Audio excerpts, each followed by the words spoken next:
زندگی را نگاه کن به چیزمون نرسید دو در رو برادر با هم دیگر نشان زید با یکم بغل رفته آمد نیست دیگه خشم و تبارو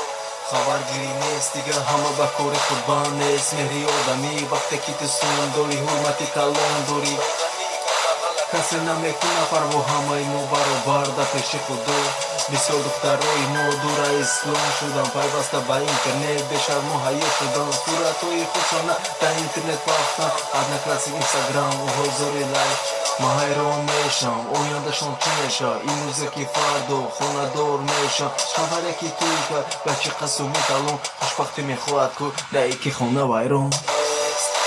برابری نیست دیگه برادری اون کردیم شرم و حیا نیست دیگه مهر و وفا نیست دیگه